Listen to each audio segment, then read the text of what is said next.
Namaskar, and welcome to another segment of Desi Talk with your host, me from India Current, Srishti Prabha, and we will be getting Yashu on hopefully soon. So today we have a really awesome show because we're going to have somebody talk to us about mental health that knows a little bit more than maybe we do.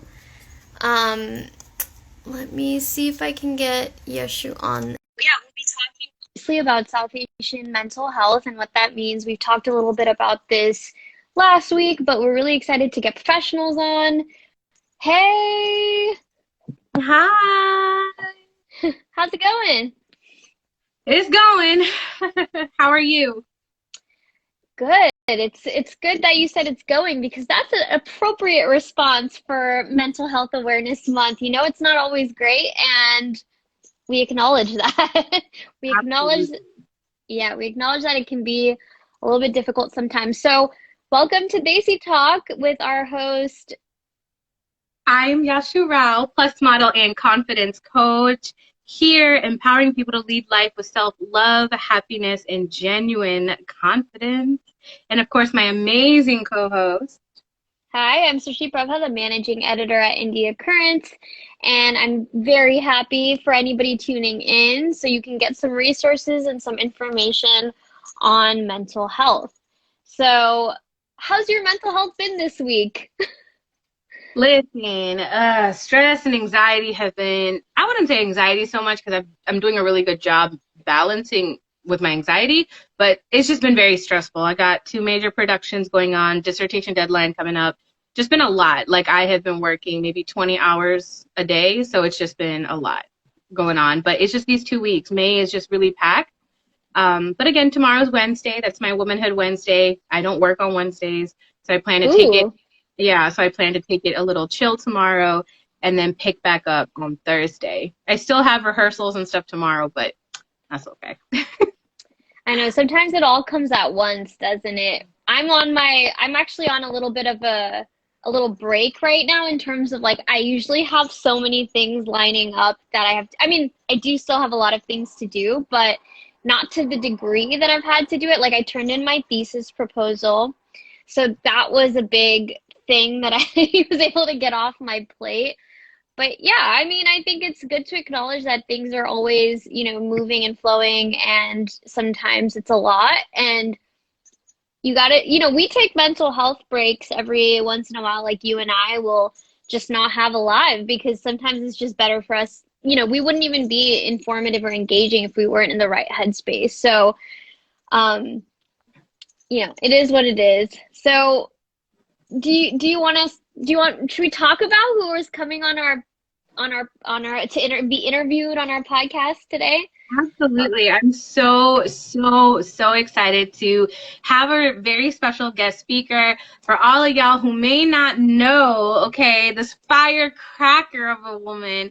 Her name is Niranjani Radhakrishnan. She is a director of analytics in hospital executive operations by the day, okay? That's just daytime, okay? She power woman in the daytime. Now, by night, she an entrepreneur, okay? Listen, entrepreneurship is something very near and dear to my heart. I follow that way. So listen, I know how much work that can be. So for you to be balancing the both, whew, I know she's a powerhouse. She's originally from Knoxville, Tennessee, but I think she's been so many different places. She's been to my hometown, Washington, D.C. She's lived in Chapel Hill, North Carolina. So she's been to several different places and currently lives and works and plays in Memphis, Tennessee. She has a master's in public health and a master's in city and regional planning, which I think is so freaking cool, especially because in our previous couple of months, we've talked about Desi's more in like the political scene, stepping up into government positions, being very active in how our counties, our cities are regulated. So I think that's so freaking cool. All her education from University of North Carolina at Chapel Hill. And right now, I think Jani is very passionate about social justice and advocacy. She's very well known for co-chairing the 2017 Minority Health Conference. And two of her biggest accomplishments, okay, so brace yourself, y'all. I haven't even gotten to the meat of it, okay? Her biggest accomplishments are, one, receiving the Catherine J. Kerr Memorial Scholarship for 2016 through 2017 while at UNC, right? And then as well, an award that recognizes students who exhibit a strong sense of activism and commitment to the community, to community health, right? And then her second one, which is so freaking cool and it's inspiring to me. I think ever since I saw Janny and I heard about this amazing accomplishment, that's really how I got connected with her. I was just like, oh my God, right? Delivering a talk at TEDx Memphis in February 2020, which is hashtag one of my goals, right? So that's just been amazing. She's been a facilitator, trainer, speaker since 2009. And in April 2020, she launched JRPW Services and provides trainings, facilitation, and professional talks, right? In August 2020, she launched a podcast called What's on Your Mind, and I'm so happy and honored to say that I got the opportunity of being on the podcast, and that actually provides a platform for her guests to share their stories, a lot of it regarding mental health, which I think, again, is just so inspiring. Jenny has built her portfolio through years working through interactive educational theater groups, university health and wellness centers, career development departments, health equity focused on nonprofits, social justice, human rights. Like, she done it all, y'all, okay? She done it all when it comes to the community and the way that people live their lives. So I have to say we have got an amazing and extremely like qualified professional person coming on our live today. Just so honored to finally and again connect with Janny on the live. So excited. Outside of work, she also does dance, you know, and I know that's very therapeutic for her, as well as her pets, which I know is a huge thing as well. So with that entire bio, I would love to introduce Janny. If we can go ahead and get her on this live. But are you as excited as I am, Srishti? Yeah, so one other thing, and she's a little bit connected to India Currents without really ever being connected to India Currents. Hey, is that her now husband used to write for India Currents for like a minute. He wrote a few articles. So wonderful to have you, Johnny. Hi. Hi. Can you tell us a little bit? I mean, Yashu gave like a very good bio, so I don't know how much So more unnecessary. you want to say. But do you want to tell everybody a little bit about who you are, you know, how you got to, you know, running this podcast that you just started in the pandemic time and what that meant for you? Yeah, absolutely. And I'll keep this brief because I know there was a lot of things we wanted to cover. But first of all, thank you all for having me. It's so fun to be reached out to talk about mental health because I'm so personally and professionally passionate about it. So any chance that I can, I jump on it. So thanks for having me. So I guess about the podcast specifically, I have always been someone that's been an entertainer. Like I love being you know, in front of a stage because I get so much energy just from connecting to people. And so I think Yashu even mentioned in my bio that I've done a lot of theater work. So I grew up being an actor. And so I've always done plays and performance and something on the side. And when I was in college, that was where I was really introduced to that intersection of arts and activism together. It's so funny that, you know, going 17 years of my life, I didn't see the crossover. I didn't know that that was a thing. Just, you know, being in the sheltered world that I was as a young kid. But college really opened up my eyes to that world of activist art. And so I really started pursuing this idea of you can do something beautiful with your art, whatever that art is. And so I continue to do social justice theater. We did a lot of, it's a technique called theater of the oppressed, and it stems out of Brazil. Augusto Boal is the practitioner. I see some hearts. Yeah. So Theater of the I Oppressed. do know who that is. Yay! I was gonna be like, Yeah. I don't know that much about theater, but I do know who that is. Beautiful. Yeah. And there's another US-based practitioner called Michael Road that does theater for basically community conflict and dialogue. So that was a lot of what I studied when I was in college. And so I started doing that as my hobby. I'm someone that I've always had a side hustle. I feel like even now I have a side hustle. But they're like still basically my full hustle. But so once I lived in Chapel Hill. I lived in DC. I was kind of always doing performance stuff on the side on top of my job. And in DC, I was working for the federal government for SAMHSA doing substance use and mental health services work. And once I got to Memphis, I really started to get into more of just me on the stage by myself doing storytelling. And that was new for me. I'd always done work with somebody else, whether it was improv or duet work or scene work, but really just kind of taking the stage by yourself is just this whole nother level of vulnerability for an actor. And especially with storytelling, you're not even really playing a role. You're just being yourself. And so that was hard. Like that was challenging for me. So I started to dive into this area of just telling my personal life and making it relatable to people. And so I came to Memphis, was finding a couple opportunities here and there to dabble in storytelling, always kind of chickened out. And then the TED Talk just kind of fell in my lap. And that's a story for another day, how all that happened. But it was this thing that I've always wanted to do. The opportunity fell in my lap and I got to do it right before the pandemic. It was February of 2020, right before the world shut down. And I'm pretty sure like that was like the last public event that we were able to do in Memphis in that year. And I shared this story that was kind of a crossover between my journey of professional development and the impact that it kind of has on everyone's mental health. And people really resonated with it. I mean, I think within just a day, I was just like in shock of all these notifications I was getting. I mean, in one day it had like 40,000 views. And I was like, I don't even know this many people. This is nuts that these many people are resonating with this story. And so then the pandemic hit and I was feeling very lost. I loved your all's introduction of just saying it's okay to acknowledge that not every day is great and you're not feeling good. And the pandemic was really hard for me. I thrive off of connection and all my connection was taken away from me.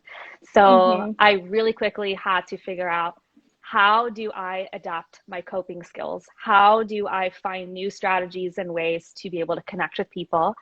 And how do I do it in a way that's still enjoyable to me? And so I thought of the podcast. The podcast was the perfect way to where I could still kind of do my art, still kind of perform in a way where I'm facilitating fun conversations, I'm connecting with people, I'm being vulnerable, encouraging other people to be vulnerable. And it just morphed from there. And it's been amazing. It's taken on this like beautiful arc that I wouldn't have even seen coming, but I've been really open-minded to just kind of see where it takes me and been following it. And it's been great. And like, yeah, and Yashu's been on the show as well. And when I see someone says diagnosed with autism at the age of 3, I got diagnosed with dyslexia at the age of like 23. So yeah, sometimes it takes a long time to be even diagnosed with whatever you may be dealing with because you might not show earlier or potentially no one is catching the signs of whatever it may be. Right. But I think a few things that you said that are notable, one being, the intersection of theater and activism is something you never thought about. And it's interesting because all of these art forms come from some sort of emotion, right? Some sort of activism. And South Asian art, I mean, you guys are both dancers. I'm a Kathak dancer. So like we all come from, all these things came out of revolution. I mean, it's not acknowledged all the time, but it definitely did come from a space of trying to express yourself. And for me, like, which I'm sure it is for you too, like, I mean, Katha means story. Kathak dancer is a Kathakar, which is storyteller.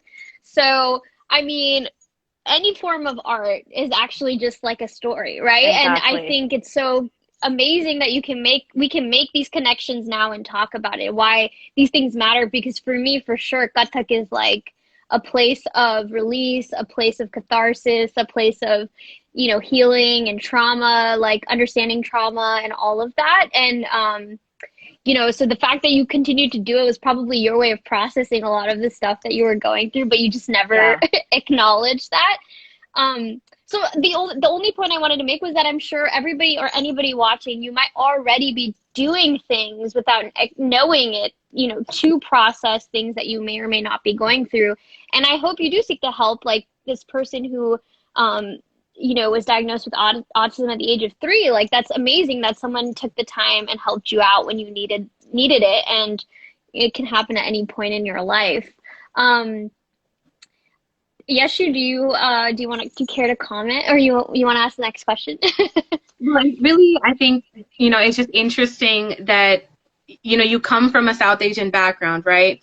And I think that cultural stuff, we always talk about how mental health, the stigma in our communities and this and that. So I guess my question is, you know, how does your family or whoever like feel about you pursuing a career that heavily involves with mental health and things like that? And, you know, what kind of was the motivating factor there? Like, did you have your own story? When you say storytelling, like, is it your own mental health journey that got you to where you are right now today? Or is this just something that you're very passionate about, and you're basically a space of a protected and safe place for people to, you know, come to? So I kind of want to know how, you know, mental health meets South Asian, Desi culture. Like, I kind of want to know, you know, how all of that plays together. Yeah, I love that question, and I'm going to do the theater thing and say both and.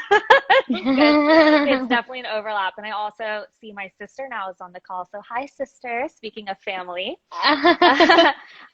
So yeah, that's a really interesting question. So the way that I first started out talking about mental health in a way that I felt safe and comfortable to around my family was to kind of distance myself from the personal impact.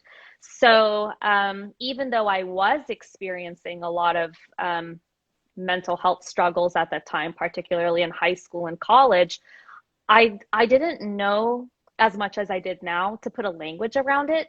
So I also didn't really know that what I was experiencing was something that was different than a person that might not be struggling with, you know, diagnosable depression or anxiety. To me, it was just, I'm just stressed out and sad, just like any other teenager. So I didn't think there was really anything necessarily to talk about.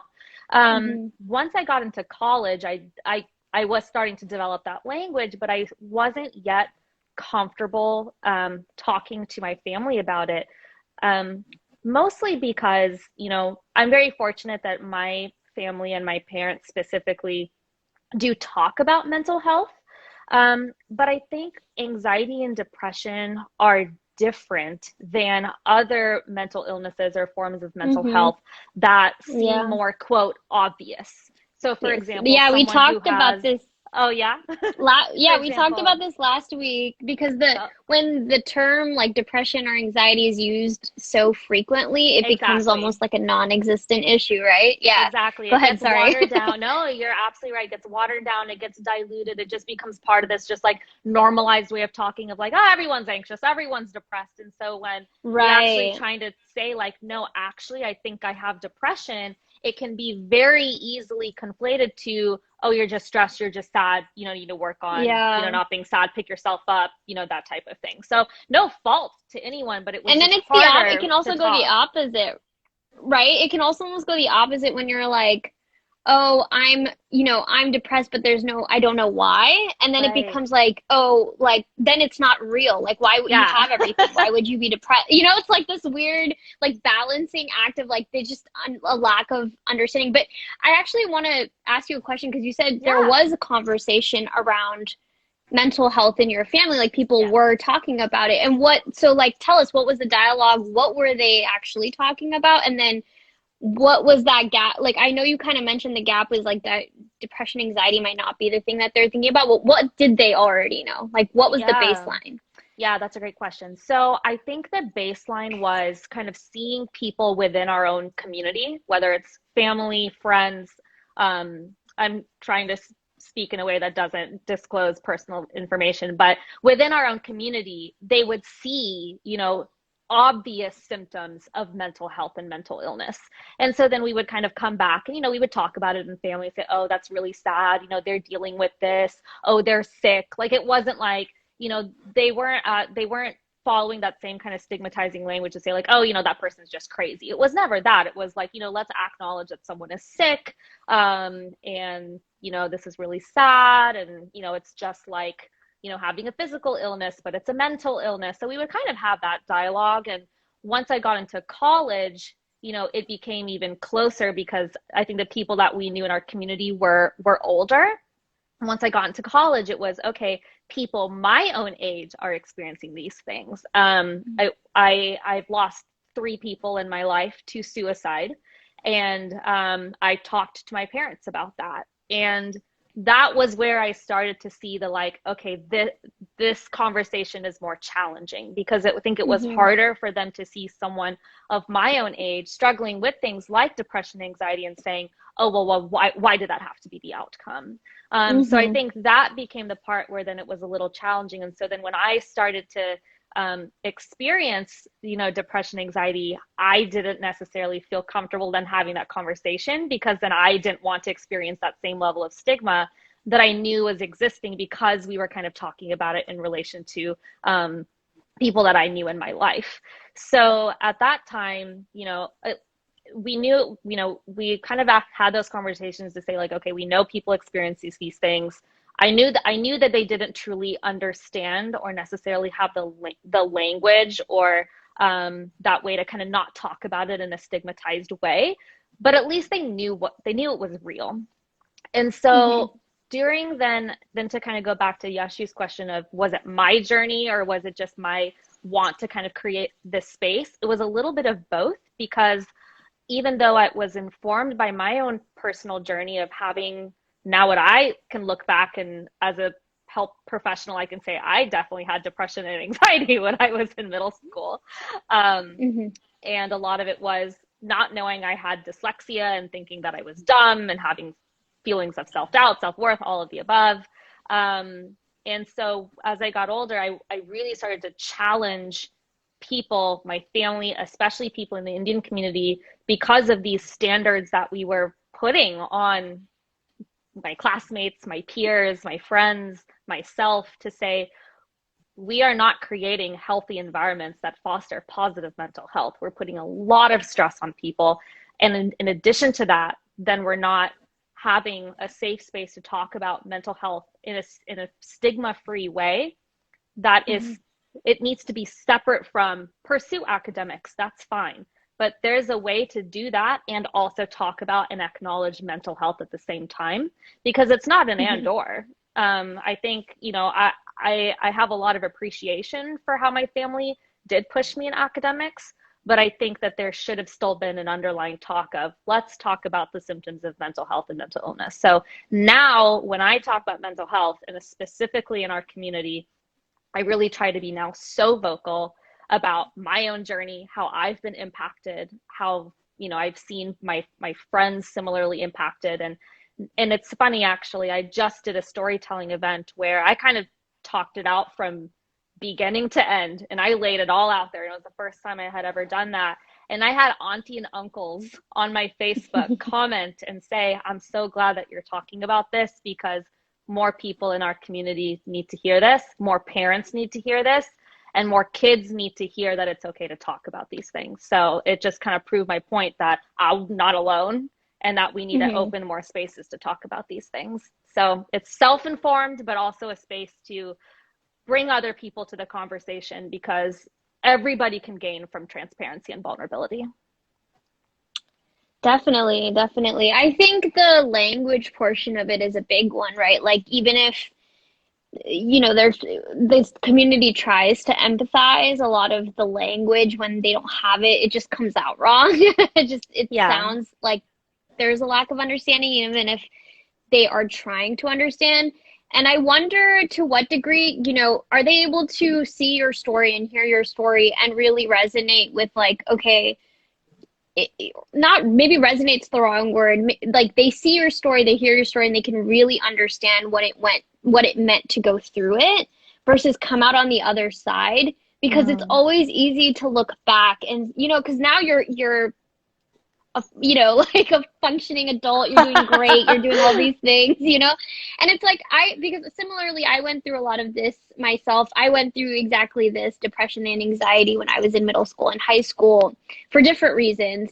And, you know, like now if I say it, they're like, oh, well, you're like pretty, you know, high functioning, right? So that it still exists, one, but secondly, like the understanding of it when someone is acting out or doing something crazy, that level of understanding doesn't, not the word crazy maybe, but acting out in a way that like exhibits more obvious symptoms and, you know, people respond negatively to that. You know, are they fully understanding it? Can they really have that conversation and dialogue in meaningful ways, you think? Or is it just easier to look back at it and say, okay, yeah. I think it's tough as a parent. I think when you're a parent and you're hearing for the first time things about your kid that you had no idea that they were struggling with for 20 years of their life, I think it's tough. The first time I think they heard me tell my story, they were very shocked. They were sad that they felt like either, you know, thinking about the role that they played, and also sad that I didn't talk to them or tell them, and sad that as a parent, they had no idea that all this was happening behind closed doors. So I think that was a big part of it, of just like the shock and the sad. And I think what kind of quickly came after that was, I don't want to say defensiveness like a bad thing, but just this shock of like, I would know if my kid was depressed. Like, no, this can't be right. That type of thing of just like, I know my kid more than anyone. I would have known. I don't think this is right. So I honestly think it's been, you know, I've been having these conversations, I think, with my family and my community now for a few years, now that I've been really kind of open about wanting to talk about my past and everything. And I think it does help the consistency of my message, the exposure continuously to kind of say, I'm not putting anybody at fault. I also didn't feel comfortable talking to you. So even though I would want to come talk, even if I did want to come talk to you, I didn't even have the language to say what I thought was wrong with me. So, you know, it's a kind of, it's a way to talk to your family in like baby steps, and having that consistent message where then they might hear parts of my story differently in different times that I tell it, and then it might hit them differently too at different times. There have also been times where my mom has told me that she didn't listen because she wasn't, you know, in a space to where she could listen to the story that I put out. And I don't take it personally, because I know, again, that as a parent, it's got to be hard to hear, but I know that she knows what I talked about because she sees, you know, the Facebook comments. Her friends come and tell her like, oh, you know, I heard Danny's story. So she knows what's out there, but I think just as a parent, it's hard to hear. But we still have those conversations. I actually just had one with her yesterday, actually, about medication. That's a whole nother thing, and the stigma around that. And you know, we had a conversation. We both kind of went to bed thinking one way, and then by the time we woke up in the morning, we kind of both said, you know, I was wrong when I said this. I was wrong when you said this. And you know, it just kind of takes time. I think it takes patience on both sides. And I think a lot of that has to do with me too, you know, through different therapy sessions. Like, I think one of the biggest things I got from my therapist was that, you know, I can't change the way someone speaks to me or change the way someone reacts to me or behaves to me, but I have a grip on how I can react to somebody. I can't change the way my parents talk, or I can't change the way that they think or say. I can try, but at the end of the day, the only thing I really have control over is myself and the way I react to them. So if I'm coming at a space from, you know what, I understand where they're coming from. They're my parents and they love me. And I'm coming at it from, I'm their kid and I want to now have open and honest conversations. We can meet in the middle and slowly get ourselves to do that. Even if it takes 5 years, I'm willing to be patient and do that. And I think that's really important. Like as a mental health mentor and coach myself, I always work with clients, and a lot of the frustration, especially with my Desi clients, right? It comes from like parents are not receiving me, parents just don't understand. And a big part of that, like I can relate to, because that's the dialogue in my family. Yeah. Like till this day, if I go to my parents, I tell them, hey, I'm stressed. Like right now, so she's like, hey girl, how you doing? Like you look stressed. And they're like, why? And my parents, they just dismiss it. They're like, no, you're not. What are you doing with your life? You're not stressed. Like they don't, and some parents are like that, right? And I always say, like, go into a space of understanding that your parents are not going to see eye to eye, right? Parents, community, people in your life, boyfriend, like whoever it could be. It could be anyone, right?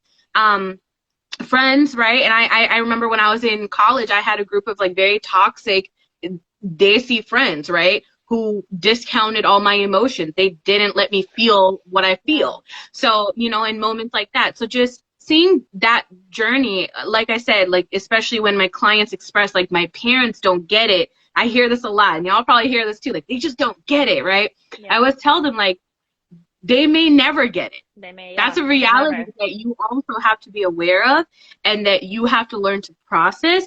And then at the end of the day, exactly what you said, what can you do in your power to try to either pursue that, to try to help them understand, or try to have those conversations, even though they might be uncomfortable? Are you setting boundaries so that your energy isn't affected by it, right? That you're not spiraling down, because it can be frustrating, right? And then also being okay with, I don't think I really want to pursue this anymore. Right. I understand that they just may not get it, and that's okay, right? Coming to terms with it, which is not giving up. It's understanding that you no longer have to fight for something, especially when you know or believe that you are being affected by a mental health disorder, whatever it is, or the loss of a friend, or the loss of a something, or, you know, someone's pain. I remember I used to go to my parents, and if like my friend is going through something, it used to affect me a lot. A lot. Like I would sometimes feel like shit knowing that my friend was. And my parents would be like, friends? What friends? You don't need friends in life. Like, they would just discount just like everything I had to feel. And a lot of my emotional, like where I feel right now, how I am right now, who I am right now, has to do with being deprived emotionally, right?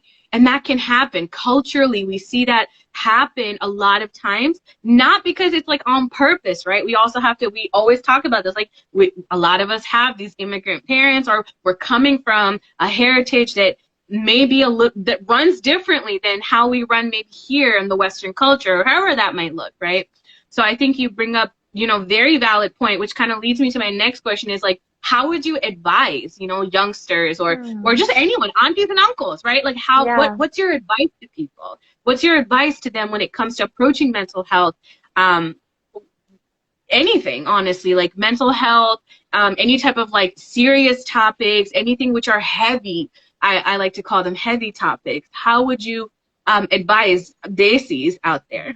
Yeah. Oh my gosh. And I'm like going to give you advice that I'm like still following myself. Like I feel like I'm having to, I don't That's have the it best all. advice. Yeah. I was like, I don't have it all together, but these are things that I practice. And so I will tell you what's worked for me. So, I think, you know, kind of like what we were talking about of be patient with everyone, including yourself too. And I love what you said, Yashu, of like, it's okay to also just like if you don't want to pursue it, don't pursue it. It's okay, because it sometimes having these conversations can be exhausting.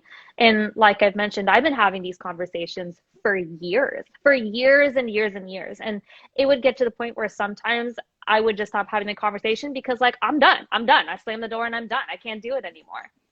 Last night was a thing where I decided, you know what?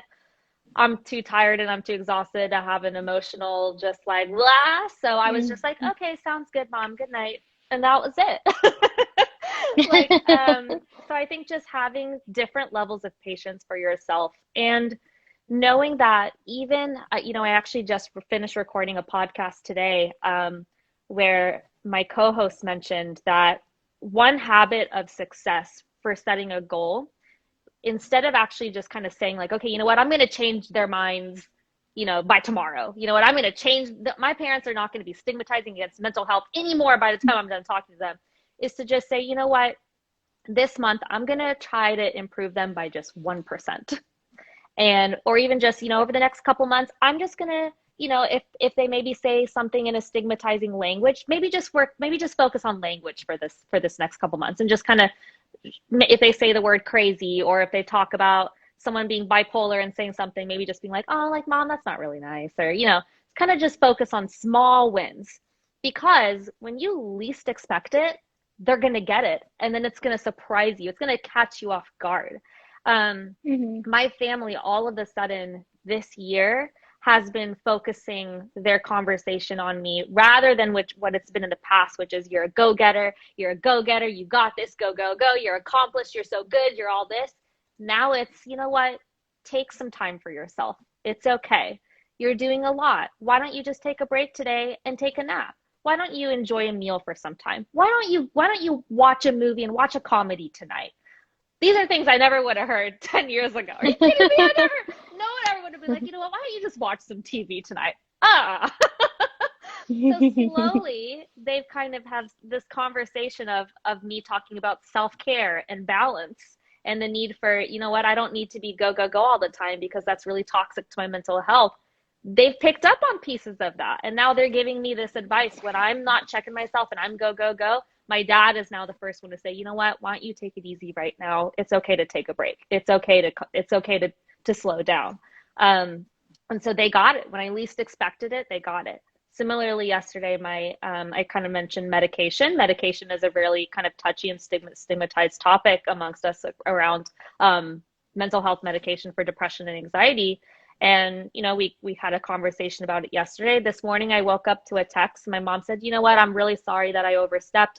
It's just coming from a place because I'm worried and I'm overwhelmed, and I love you. But you know what, if you're talking to your doctor and you guys are making the decisions together, that's the most responsible and safest thing, is to follow what your doctor says versus just what your mom says. But know that I love you. And I was like, this is great. I could have written that out myself. So well, patience with people, yourself, right. and others. How about vice versa? So you kind of said what actionable steps someone in a situation can do. But let's turn it on the flip side of it being like the community. And let's talk about language. What are a few things or language, pieces of language that we can alter that you have heard people say that maybe potentially in the past was okay, but maybe, now we're moving forward, progressing. What are how can we address those same things in different ways? I know crazy is one of them. Yeah, absolutely. Yeah. Well, and I always like to first, when I talk about language, is I always like to preface it with a caveat of like, I'm not trying to force you to change your language. These are just things that I offer because they are things that when I hear, I know personally it makes me feel a little bit better and safer, to where I feel like I can maybe be a little bit more vulnerable to you. But I never want anyone to think I'm trying to force the way that they're talking, or that I'm judgmental about the way I'm talking. I'm merely just offering some lessons, and feel free to take it or leave it. So I kind of have some, like, my big three. These are things that I know when I hear, it makes me feel like, oh, I don't know if I can really talk to this person about how I'm feeling. It just makes me feel like a little unsafe. So definitely the crazy, or the bipolar, or the anxious. So basically throwing around a name of a mental illness, but using it really casually. So I think the most common examples we hear is, oh my gosh, like, you're feeling so bipolar. Like, I was so OCD the other day, I like cleaned my room for 5 hours. Or referring to people as crazy, referring to someone as manic, if they're not actually having a manic episode. So things like that.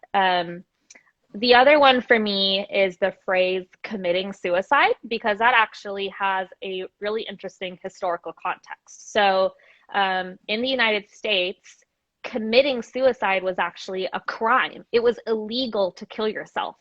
So that's why they actually use the word commit. So like, you commit murder, you commit burglary, you commit rape, and you commit suicide. So it was actually like, you could go to prison for attempting to take your life.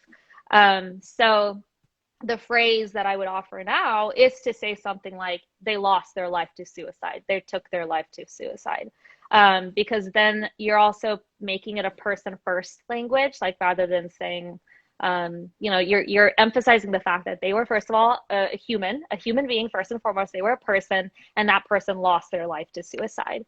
And that's also a way to kind of emphasize too that losing your life to suicide is a horrible symptom of a mental illness. Like, it is an outcome that can happen if an illness is going untreated. So it also just emphasizes again that fact that this is an illness.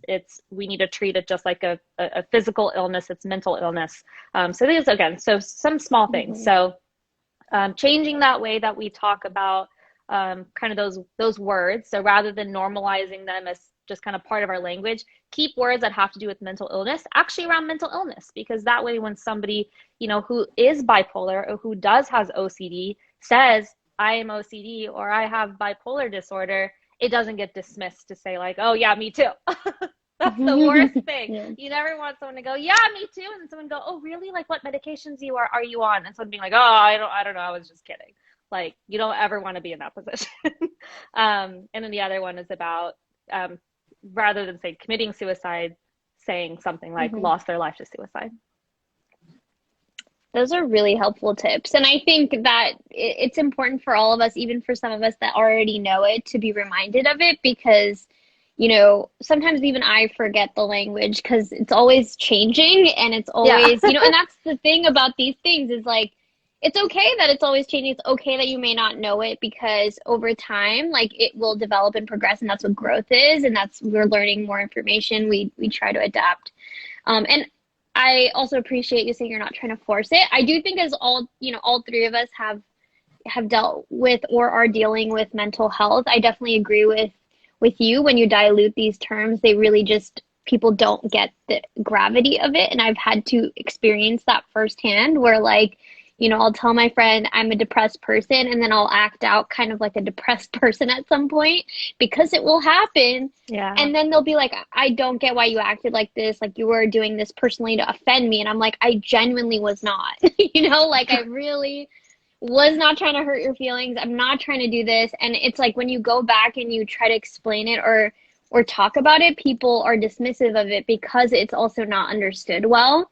And it does not present itself in the same ways for everybody. I think that's also significant to remember. But thank you so much for coming, Johnny. And like, it's just awesome to hear you talk. You are a storyteller. Oh, well, thank you. Story. Yeah, I just want to keep hearing what your narrative is. It's wonderful. Yashu, do you want to give any closing remarks as well? Yeah, for sure. I would love for you to let all of our viewers know today how they can support you, how they can support your platform, your podcast, everything that you do. And I know you have an amazing, you're an entrepreneur, you got your own, company. So if you can just let people know about that in case any of our viewers may be interested to connect with you, we definitely want to make this an opportunity for you to also, be a contact, a resource, a mental health resource for a lot of our viewers. And guys, I pinned it in the comment for you, her Instagram handle, which is jannyrad.me. So be sure to check her out as well. Add her, follow her, make sure you're supporting her. But yes, Jenny, how can we here support you, and how can you be of access to everyone else? Yay, I love it. Thank you. And before I do that, actually, I wanted to offer another little tidbit for a language, because I found that it's really hard. Like, I can maybe monitor my own language, and I slip up too. I'm human, but I monitor my own language. But one of the easiest ways that I found, like, if I want to, like, quote, call out someone else for, like, using OCD or bipolar, the easiest thing that I'll do would be like, oh, are they diagnosable? And then that person will be like, oh, no, not diagnosable. And I'll be like, oh, okay, sorry. When I heard that, I thought you were talking about diagnosable. And then it just kind of makes them think like, oh, maybe I shouldn't have said that if they weren't actually. It's like that's a subtle dig. Yeah, it's just a subtle thing, but I do it like, oh, diagnosable? And I'm like, how do you know their diagnosis? Like, that is a good little slip in there. And one thing that I'm a big proponent for is you know, if you want to get anything done, if you point it out and you call it out, and you kind of mention this with your parents, you do it enough times, Yeah. you'll notice that people will stop saying it either because they're annoyed with you Right. or because they're thinking about it and they're like, okay, like maybe, you know, I think it's like twofold. Like they'll stop saying it because it's annoying you, but also why is it annoying you? They'll have to consider that. And I Yeah. definitely use that a lot with my parents and everyone I know. So not super enjoyable, but I think this is a much more pleasant way of doing the Yeah, same and like thing. you can make it funny, or if you're an actress like me, you can really convince someone to be oh, you're actually concerned about their diagnosis of having OCD. Like it works every time. Anyway, so about me, you can yes follow my Instagram at janierad.me. I mentioned my podcast earlier, so the podcast is called What's on Your Mind, and it actually does now have an Instagram. I just made it. It's What's on Your Mind podcast, and I do new episodes every Tuesday, and then every other Monday is a mental health Monday. So it's specifically about a story around mental health. Usually, all my episodes have some type of crossover around mental health because I guess that's just the guests that I attract, and that's just where my conversation ends up going. But Mondays is specifically just giving that person a voice and a platform to share their story. So that's called STFS, for Stop the Effing Stigma. And then the other Mondays are called Method to the Madness, where we have 3 people just from completely different identities, political identities, gender identities, racial identities, you name it.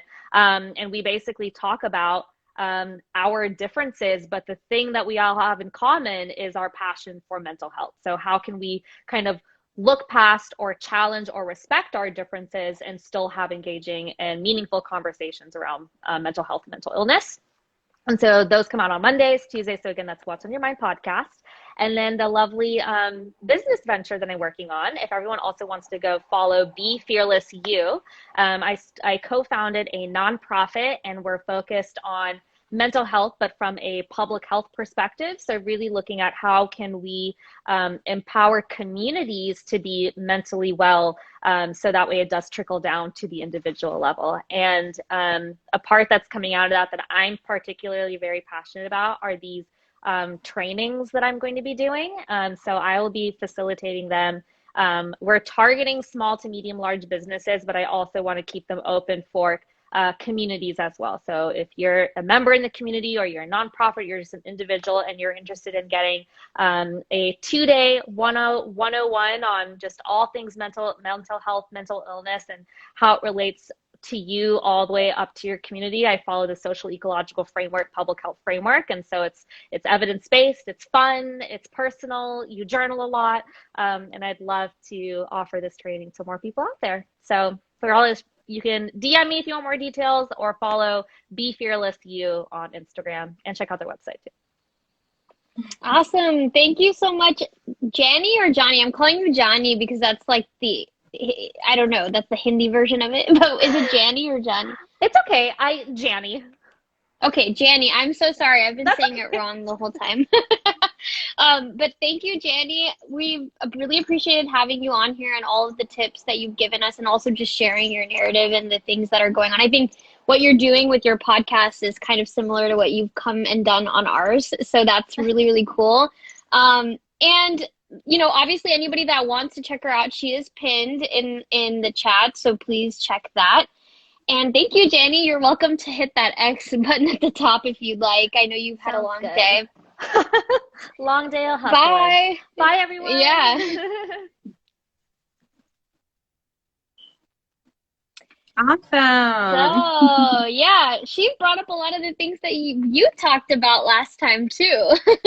I'm very passionate when it comes to mental health, and I think for me, just being a mental health advocate, professional, whatever you want to call it, and just experience, language is definitely by far one of the most important things. And I think when she said language, it brought up the emotion wheel, right? So one of the tools that we use, especially when working with clients who are maybe not very vocal or expressive, is using the emotion wheel, which is basically degrees of a word. So, for example, anger can be, you know, the center of the circle, but then it can go into, okay, are you angry, or why are you angry? Can you explain how you're feeling? Then the next level of that could be, well, I'm aggravated. Aggravated is slightly different from angry, right? So you're getting a little bit more specific. Love the emotion, but yep. So, you know, and then diving in more, and then sometimes you'll be able to say, well, I'm just irritated with da da da da da, right? Like, I'm bothered by this. So you get to actually more clarification. So I think language, when it has to do with mental health, is so critical. And, you know, when I work with my mentees also, like, I always tell them to be as specific, as descriptive, explain how you feel, right? Allowing them to feel how they feel in that space, that safe space for them. And that really brings out a lot of the things. But with that being said, this kind of goes back to, do you remember I was telling you about that guy? Remember? Yeah, the OCD. That's what I was thinking about. Yeah, the whole time I was like, this whole thing. There, right? I slid it right in there. I was like, oh, are you clinically diagnosed? Like, right? I slid it right in there because, you know, like, we're having a moment. He was really going through the process of potentially dealing with. So even before that, because remember when he had picked me up, like, okay, guys, I'm gonna get you on the deets, okay? Well, I don't want to. By the way, we only have 7 minutes because I got you. Instagram only lets us. But let me just tell you that I, you know, had an incident with a person, and long story short, it had to do a lot with like language and communication. I was trying to get clarity because I went into coach mode for a moment, especially as like this person had an episode, right? So it was just like language was very important during that part, and that's all I'm gonna get into it. But with that being said, I'm so happy we had Jani. Thank you so much for being on here. I'm Yashu Rao. This is Srishti Prabha. Thank you so much for joining India Currents, and for joining Yashu, and for joining me and Jani, because now I know how to say her name right. I'm so sorry about that, Jani, but I'm so happy that, you know, she was able to come on and give us some tips even on language, and just talk about what, you know, what it means to be someone dealing with mental health in the Desi community. The more narratives we hear, the more normalized it becomes. So thank you for that, and thank you for everyone that was able to join. And we'll have another mental health professional next week talk to us about this from actually kind of a different perspective, maybe our parents' perspective, and maybe how parents can deal with their kids, and how kids can speak to their parents, and, you know, have effective communication. So please join us next week at 6 p.m. Pacific Standard Time, or Pacific time, and 9 p.m. your time, or no, Eastern time. Thank you. I'm tired. Bye.